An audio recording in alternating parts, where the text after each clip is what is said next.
She did not take your baby away from you. But Dr. Phil, when you read the visitations, what about telling Evelyn you're not going to see your mommy, you're going to see the dog Zoe? This is not an open adoption. She wouldn't get out of the car, and that was how I got her out of the car. You're going to see the dog Zoe, not your mother? Under CPS law, they do not physically force a child. But maybe if you had told Evelyn visits. you're going to see your mommy.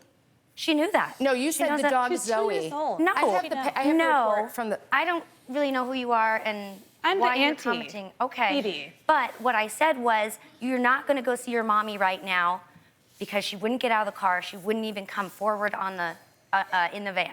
Okay, when what she, they no, stated I'm not you said done. is you stay with mommy, meaning you, our mommy. Well, at that time, she was almost 2 years old, and she called you me were mommy. the foster mother. That's actually parental alienation. When you teach a 2-year-old that you're mommy, you're not mommy. Are you here to talk at me, or would you like me to respond to anything? Go ahead.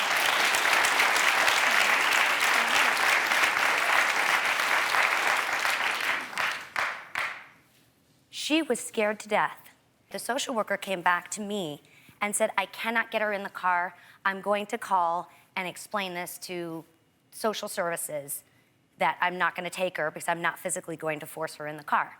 She would not come back into the front seat because she was so scared that someone was going to put her in a car seat. So I finally had to convince her that she could go watch her favorite movie, Elmo, and play with her doggy, and that she didn't have to go anywhere, that she could go in the house.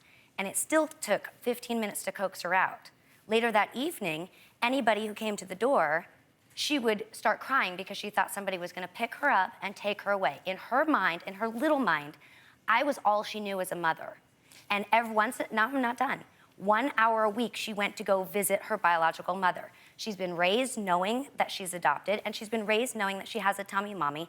And even at that time, she knew where she was going. We would say, you're going to see your tummy mommy. Okay. That's not quite the way it reads. When you have a foster child, the adoption reunification service at that time were in place, supposedly. You, as the foster care mother, were you showing her pictures of Olivia, saying this is your real mommy, so she wouldn't be scared? I didn't have pictures of her. You couldn't get a picture of Olivia with her? And say, I'm your foster mommy. I did not have any contact. The only time I saw Olivia was twice at court because I went to all of the court appointments. Do you think it's important Unlike for a your daughter who ran away two different times. Do you don't know what my daughter did unless you have court access? So you have access to the court files? I have some, yes. How did you get that access? Some of it was... You're telling me you've seen those court files? There is some that are listed. You have why. seen those? I have termination of parental rights. I was at the court when she wasn't there. You were in the court proceeding? Yes. Inside the court proceeding? Yes, I was. And you have copies of those files? Yes, I do. Okay. That's good to know.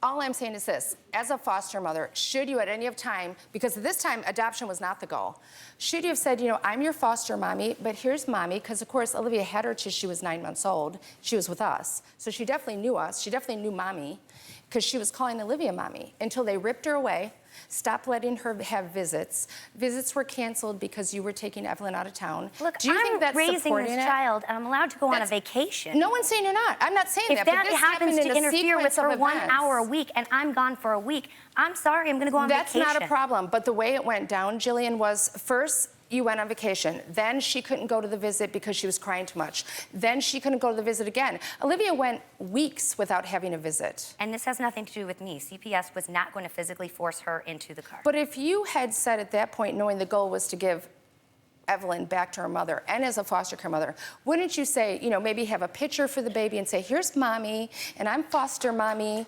Why would I have a picture when she sees her every week? Do you have a story or a question for me? Click the link in the description and tell me what in the world is going on.